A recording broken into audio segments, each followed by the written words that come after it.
NRC থেকে ওয়াকফ বিল, ভারতের অঘোষিত যুদ্ধের সূচনা।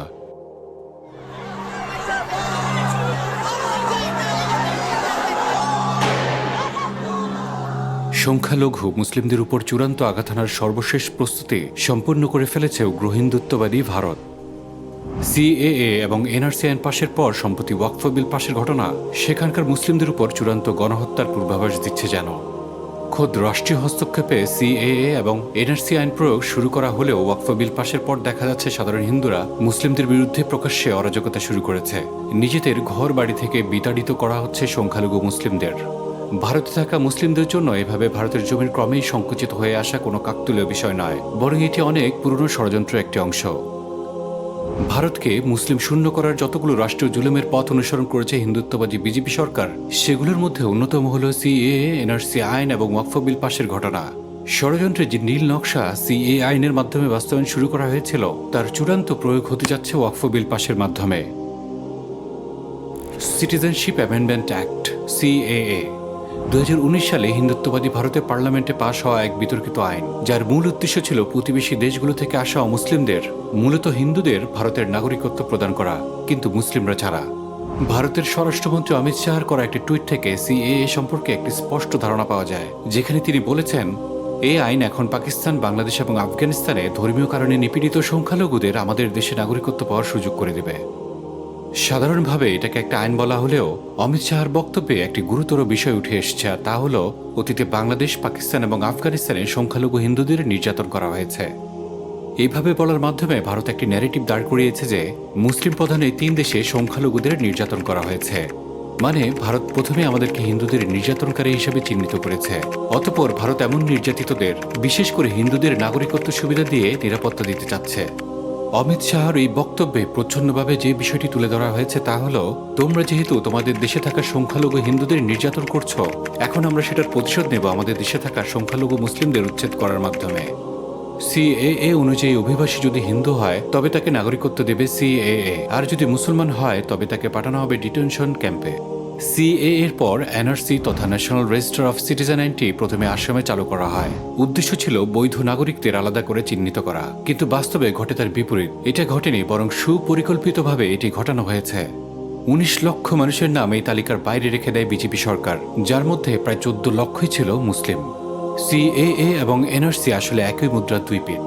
প্রথমটি অমুসলিমদের নাগরিকত্ব দেওয়ার অজুহাত এবং দ্বিতীয়টি মুসলিমদের নাগরিকত্ব কেড়ে নেওয়ার হাতিয়ার।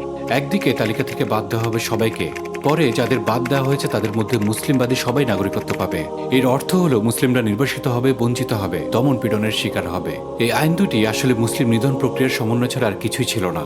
খোদ ভারতের সংবিধান অনুযায়ী সিএএ, এনআরসি আইন অসাংবিধানিক। একটি গণতান্ত্রিক রাষ্ট্রে এই ধরনের আইন পাশ করা রাজনৈতিক ষড়যন্ত্র ছাড়া কিছুই নয়। এই আইন উগ্র হিন্দুত্ববাদী সাম্প্রদায়িকতার পরিচয় বহন করে, যার উদ্দেশ্য হলো একটি জাতিগত নিধনের পথকে সুগম করা, যেখানে একমাত্র টার্গেট হলো ভারতীয় মুসলিমরা। সিএএ বনাম ল অফ রিটার্ন আইন। মুসলিম নিধনের ষড়যন্ত্রে ভারতের সিটিজেনশিপ অ্যামেন্ডমেন্ট অ্যাক্ট সিএএ মূলত দখলদার ইসরায়েলের মডেল অনুসরণ করে তৈরি করা একটি আইন। এটি 1950 সালে পাশ হওয়া ইসরায়েলের ল অফ রিটার্ন আইনের কার্বন কপি।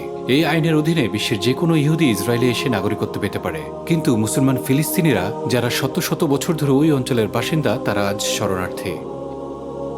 এনআরসি বনাম nationality and entry into Israel law. 2003 সালে Israel nationality and entry into Israel law নামে আরেকটি আইন পাশ করে। এই আইনের ফলে ফিলিস্তিনি নাগরিকরা, এমনকি তারা যদি ইসরায়েলি নাগরিকদের সাথে বিবাহ বন্ধনে আবদ্ধ হয়, তবুও নাগরিকত্ব পাবে না। এর ফলে ফিলিস্তিনির মুসলিমরা ধীরে ধীরে নাগরিক অধিকার হারাতে থাকে। আমরা দেখতে পাচ্ছি ভারত সে একই পথে হাঁটছে। ইসরায়েল যেমন মুসলিমদের একঘরে করে গাজাকে মুসলিমদের বৌদ্ধভূমিতে পরিণত করেছে, তেমনি ভারতও মুসলিমদের দ্বিতীয় শ্রেণীর নাগরিকে পরিণত করে ভারতকে মুসলিমদের মৃত্যুপুরী বানাতে চায়।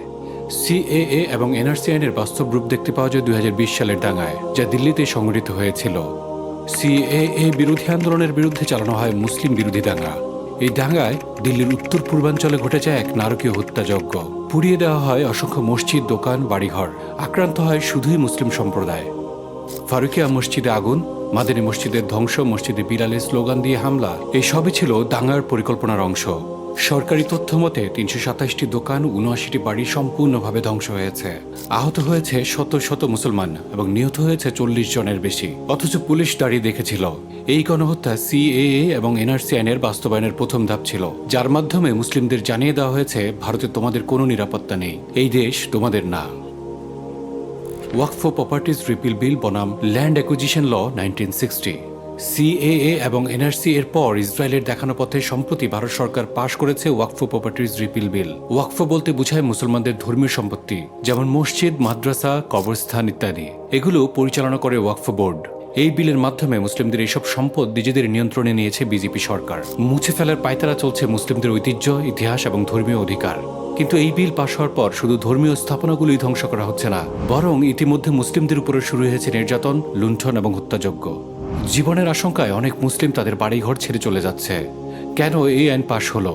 কারণ হিন্দুত্ববাদীরা চায় মুসলমানদের ধর্মীয় ভিত্তিগুলোর কোনো ধ্বংসাবশেষও ভারতে না থাকুক, যেন তারা ধর্মীয়ভাবে অসংগঠিত হয়ে পড়ে, যেন তারা আর কোনোদিন ঐক্যবদ্ধ হয়ে দাঁড়াতে না পারে। এই আইন সম্পূর্ণভাবে সংবিধানের ধর্মীয় স্বাধীনতার পরিপন্থী, কিন্তু তাতে ভারতের কিছু আসে যায় না। তারা জানে মুসলমানরা বিচ্ছিন্ন হয়ে পড়লে তাদের শোষণ করা সহজ হবে। ভারত বিশ্বাস করতে শুরু করেছে ভারতীয় মুসলিমদের পিষে ফেললেও এখন কেউ কিছু বলার নেই। সাম্প্রতিক সময়ে আরাকান এবং ফিলিস্তিনে গণহত্যা হয়তো ভারতকে এই বিশ্বাস অর্জনে সাহায্য করেছে। এই ওয়াকফ বিল মূলত ইসরায়েলের ল্যান্ড অ্যাকুইজিশন ল 1960 এর অনুরূপ। ল্যান্ড অ্যাকুইজিশন ল অনুসারে ইসরায়েল ফিলিস্তিনিদের জমি অধিগ্রহণ করে তাতে ইহুদি বসতি স্থাপন করে। ভারতের ওয়াকফ বিলও একইভাবে মুসলিমদের জমি দখলের আইন। ইসরায়েল যেমন মুসলমানদের ভূমি কেড়ে নিয়ে গ্রেটার ইসরায়েল বানাতে চায়, ভারতও তেমনি মুসলমানদের জমি, অধিকার, নাগরিক পরিচয় কেড়ে নিয়ে অখণ্ড ভারত গঠনের স্বপ্নে বিভোর। ইসরায়েল যেখানে ফিলিস্তিনকে একঘরে করেছে, ভারত ঠিক তেমনিভাবে ভারতীয় মুসলমানদের কোণঠাসা করছে। এই যেন কপি পেস্ট নীতিরই বাস্তব প্রয়োগ। ওয়াকফ বিল পাশ হওয়ার পরপরই আরও আগ্রাসী হয়েছে হিন্দুত্ববাদীরা। আসামে ইতিমধ্যে ৩ জন মুসলমান নিহত হয়েছে ওয়াকফ বিলের প্রতিবাদ করতে গিয়ে। উত্তরপ্রদেশ, মহারাষ্ট্রে দেখা যাচ্ছে মসজিদ এবং কবরস্থানের উপর বুলডোজার চালানো হচ্ছে। ধর্মীয় স্থাপনাগুলোর অস্তিত্ব মুছে দেওয়া হচ্ছে। ওয়াকফ বিল পাশ হওয়ার পরপরই ভারতে যে প্রেক্ষাপট তৈরি হয়েছে তা এই বলে দিচ্ছে মুসলিম নিধনে আরও আগ্রাসী হয়ে উঠছে উগ্র হিন্দুত্ববাদীরা। শত শত মাদ্রাসা সিলগালা করে দেওয়া হয়েছে। 2, ঐতিহ্যবাহী মসজিদগুলো বুলডোজার দিয়ে গুড়িয়ে দেওয়া হয়েছে। 3, গাড়ি থেকে নামিয়ে মুসলিম নারীদের নির্দয়ভাবে পেটানো হচ্ছে। 4, অপমানজনকভাবে মুসলিম নারীদের শরীর থেকে বোরকা খুলে নিয়ে যৌন হয়রানি করা হচ্ছে।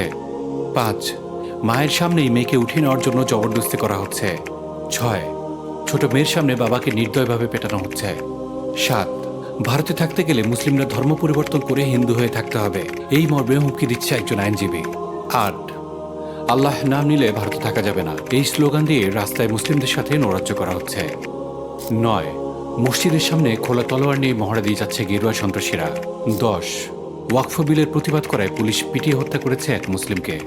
11, বাড়ি ছেড়ে চলে না যাওয়ায় উগ্র হিন্দুত্ববাদীরা সদল বলে মুসলিমদের উপর আক্রমণ করেছে। 12, খোদ রাষ্ট্রীয় নেতাকর্মীরা হিন্দুদের উস্কে দিচ্ছে মুসলিমদের বিরুদ্ধে। 13, পরিস্থিতি কতটা ভয়াবহ হলে ভারতপন্থী দালাল মিডিয়া প্রথম আলো পর্যন্ত পরিস্থিতির ভয়াবহতা নিয়ে রিপোর্ট করতে পারে তা সহজেই অনুমেয়। শেষ কথা, এই সমস্ত আইন, হামলা, দাঙ্গা আসলে একটি বৃহত্তর ষড়যন্ত্রের অংশ। মুসলিমবিহীন ভারত গঠনের এক পুরনো ষড়যন্ত্র। অখণ্ড ভারত বলতে হিন্দুত্ববাদী মোদী যে কুৎসিত স্বপ্ন লালন করে তা সম্প্রীতির ভারত নয়, বরং ইসলাম ও মুসলিমবিহীন এমন এক ভারত যেখানে ভারতীয় মুসলিমদের নিশ্চিহ্ন করাই তাদের মূল উদ্দেশ্য। এইরকম একটি হিন্দু রাষ্ট্র গড়ে তুলতে প্রথমে মুসলমানদের প্রান্তিক করতে হবে, তারপর তাদের পরিচয় মুছে দিতে হবে, এরপর গণহত্যার মাধ্যমে তাদের সংখ্যা কমিয়ে দিতে হবে, ঠিক যেভাবে ইসরায়েল ফিলিস্তিনে করছে। আজ ভারত হয়ে উঠেছে ইসরায়েল। উপমহাদেশের এই ইসরায়েল যখন প্রতিদিন ধাপে ধাপে চূড়ান্ত সংঘাতের দিকে এগিয়ে যাচ্ছে, এমন সংকটময় সময়ে আমাদের উপর রাজনৈতিক দল, আদর্শ নাম নিয়ে যারা অভিভাবক শাস্তি চায়, তাদের মন মানসিকতা এখনো সেই ভারত দূষণেই লিপ্ত আছে। তারা এখনো দেশে ভারতের সেট করে দেওয়া খুনি রেজিম পরিচালিত হতো যে রাজনৈতিক আদর্শের আড়ালে, সেই আদর্শকে ফিরিয়ে আনা এবং কথিত নির্বাচন নিয়েই ব্যস্ত আছে। আসন্ন সংকট, সংঘাত প্রস্তুতি কিংবা পরিকল্পনা, এসবের ব্যাপারে তাদের না আছে কোনো ধারণা, না আছে কোনো পরিকল্পনা। এমন অবস্থায় নিরাপত্তার শেষ সম্বল আপনি নিজেই নিজের প্রতিরক্ষা এবং প্রতিরোধের জন্য সচেষ্ট হবেন।